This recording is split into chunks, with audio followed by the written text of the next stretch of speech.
Hey everyone, it's me Lone. It's been a while, I know. I hope you've all been doing alright. Today I'd like to talk about a bit of a juicy topic when it comes to Starfield, and that is about the facial animations in the game. Are they good? Are they bad? And how do they compete against a lot of these other major AAA next-gen titles that have released in recent times?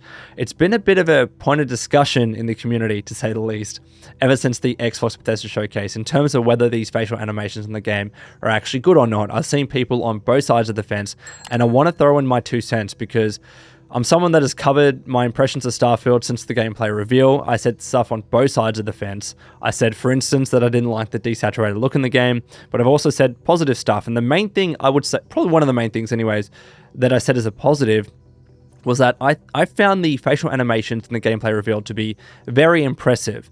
Now, there's a lot of people that might take that comment and think, what the hell are you talking about? Like, I saw the same gameplay as you did.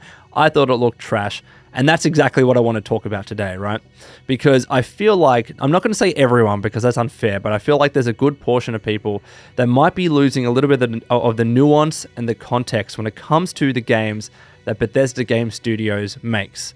And to provide even further context, I can admit that games like Fallout 3 and Fallout 4 and Elder Scrolls generally, Skyrim, etc., I can admit, even though as much as I love those games and Fallout 3 is one of my favorite games, my favorite game of all time, I could admit that those games don't have good facial animations. Like, BGS has traditionally never made games with like incredible facial animations that you look and be like, wow, they look like real people. It's never been a thing. It's been something that us as Bethesda fans have come to accept. So I feel like when I saw the facial animations in Starfield, I was impressed for that reason, because I was coming from that background comparatively to other BGS games. I was like, this has seriously come leaps and bounds. And I think most people should at least admit that the facial animations are definitely improved from Fallout 4, but you'd probably say they weren't that good in Fallout 4, and I can understand that. But at the very least, we need to accept that. But I think Bethesda Game Studios fans and players in particular can definitely understand that more than other people, because other people, they're coming from different games with completely different engines, completely different styles of game, and they're looking at Starfield, and then I can understand in their shoes why these facial animations don't look as good as some of the other games that they're playing. So again, I want to provide my 2 cents, and I think hopefully at least provide the context to some of you in terms of why I believe a lot of us think these facial animations are seriously improved. I'm not saying that they're best in class. I'm not saying they're the best in the business or that they compete toe-to-toe with a lot of these other games, and I'll mention some of those games. But all I'm saying is that I was impressed about these facial animations and how far they've come for BGS and the games that they develop. So we know that Todd Howard said that there's over 200,000 lines of dialogue in Starfield, right? Doesn't matter what measure you go by, that is seriously impressive. Whether or not it's actually technically including the lines of the protagonist, I don't know. Did Todd say 200,000 voice lines? If so, it wouldn't be the protagonist, or was it just 200,000 lines, which could include the protagonist? But either way, let's say the protagonist was like 20k lines of dialogue, something like that, right? We still have a lot of hundreds of thousands of lines of dialogue in Starfield. So because of that, and because as well of all the characters and NPCs and the face models that Bethesda are trying to map these hundreds of thousands of lines of dialogue to, there is no easy way to go about that. You inevitably have to use tech to map that for you, right? We are not talking about games that are much smaller in scope, single-player games like God of War, Last of Us, etc., where you can use mocap. And when you have a smaller number of characters, you can use mocap to really fine-tune and handcraft those facial animations. Maybe BGS have done that with a certain number of characters in Starfield, but you cannot do that for that many lines of dialogue and for that many character models. It's just not possible. You have to rely on tech. You have to rely on some sort of automated system.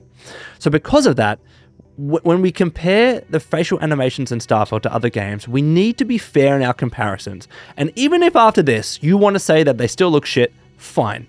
But let's at least start from a fair place. Let's at least be honest in our comparisons and take some games that are like for like. So to give you some examples in terms of those games, we have games like Cyberpunk with 70,000 lines of dialogue. Red Dead Redemption 2, it said that they had 500,000 lines of dialogue in that game, but I saw a few reports as well that essentially double counted lines, because each line they recorded 3 times in different scenarios and different distances. So it was probably more along the lines of like 160 or 170,000 K, which is still a lot, still competing with Starfield. So a lot of lines in Red Dead Redemption 2.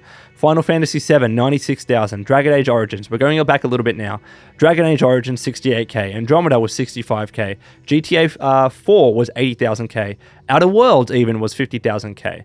Even if you look at a game like Witcher 3, was 30,000 lines of dialogue, which doesn't seem that much. But these are the games that we really do need to be comparing Starfield to, because these games are also going to be confronted with similar challenges in terms of mapping that many lines of dialogue to that many characters. But also keep in mind that a few of these games probably don't have as many facial models and character models as Starfield might, and as Fallout and Elder Scrolls games typically do. If you could have tons of lines of dialogue, but if you have a smaller number of characters and a smaller number of facial models to deal with, then you're able to do more handcrafting. Then you're able to actually bring in actors and actresses to really fine-tune all those lines of dialogue for the small cast of characters. But when you're dealing with such a large number of characters, that's where the difficulties come in, right? So let's compare Starfield to games like that. You could probably include Assassin's Creed like Valhalla and Odyssey as well in this comparison as well, but I couldn't find any lines of dialogue data on Google for that. But let's compare Starfield to these games. Let's not compare Starfield to The Last of Us, to God of War, to Resident Evil Village. Like, these are games that are amazing games. Like, I'm not saying they're bad games, okay? They're just different. They're much smaller in scope, right? That they serve their own purpose, and they're able to use, as I said, actors doing mocap and mocap costumes, actually fine-tuning those facial animations. They have cutscenes where they know exactly what each character is saying. They don't have all these characters with all these lines of dialogues and all these options. It's completely different. So what do we get when we compare it to games like... I would say that the two biggest or the best comparisons that we could probably give for Starfield... Actually, I'll say there are 3. Cyberpunk 2077, Red Dead Redemption 2, and probably Horizon Forbidden West as well. I don't know how many lines of dialogue that has, but I know it's a lot, even though the number of characters probably aren't as many or won't be as many as Starfield. But I still think those games are fair comparisons. Those games do facial animations very well, okay? And I'm not going to sit here and say, oh, Starfield is just as good or if not better. It's not. And as I said, BGS games have never been known for that.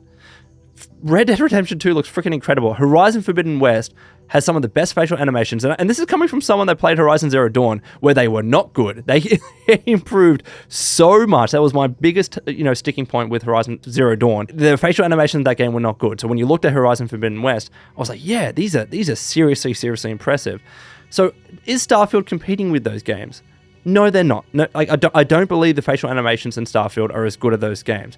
But are they that far off? I've seen some people say that they look absolute dog shit compared to these games, and I do not see it. I do not see how much worse Starfield looks like to those games. Given everything, and you can say I'm a fanboy, you can say that I'm defending Bethesda, but I genuinely think that. If you actually look at the footage in 4K, and I'm showing you some footage of Red Dead Redemption on the screen right now as well. This is Red Dead Redemption 2, mind you. This is better, of course, than Starfield, but I don't think Starfield is that far off. And again, Starfield's probably dealing with more lines of dialogue. Starfield's probably dealing with more characters. And they're different engines, and we know that Creation Engine has its own issues, even though it's been improved. So when you consider all this context in mind and how far Bethesda came, that's why I'm saying that I'm still impressed with the facial animations in Starfield. At this point, again, if you still want to disagree, feel free to disagree, but let's at least have a fair discussion about it. And to be very clear, I'm not saying that having 200,000 lines of dialogue means it's ultimate, like, in and of itself means it's better than other games. That's the dumbest thing to ever say, right? Just because it has that many lines of dialogue doesn't mean the dialogue is good. It could be amazing, could be mid, could be crap. Like, we don't know until we play the game. But all I'm saying is that if you want to play games and actually buy games that have that many lines of dialogue, that are as big in scope as Bethesda Game Studios games typically are, with all these branching options, all these branching dialogue trees and storylines, all that crap, if you want to be able to play those games and judge them fairly, you need to be appreciative of the games themselves. And when you have that many lines of dialogue and you want to play a game with that many lines of dialogue, they have to use an automatic system to map lines of dialogue to character models. I'm sorry, but they're not doing mocap for 200,000 lines of dialogue and that many characters. It's just not happening. It's not going to happen to the extent of games like God of War and games like Last of Us and Resident Evil, etc., etc. You can bring out a ton of games in that regard too. It's not a fair comparison. But even after that stage, if you want to say that Red Dead looks better or Horizon Forbidden West looks better, I would agree with you 100%. And that's probably it in terms of what I have to say about this topic. It is an interesting one. I feel like it's such a I wouldn't say it's a fine point because it's still a big part of the game, but it's probably not the stuff that I think a lot of us play BGS games for anyways. So do I care that sometimes a lady looks a little bit cross-eyed or the facial animations don't look 100% better? No, because I can see how far they've come. So for me, this is awesome. For the scope of games that BGS games typically are, it's going to be amazing to experience this level of facial animation in a BGS game in Starfield. So that's just my personal opinion. Let me know your thoughts in the comments below. If you want to roast me, if you want to say I'm defending Bethesda, I think you're more in your right too. But anyways, until next time, Wastelanders, this has been Lone. Please take care of yourselves, and would you kindly keep fighting the good fight.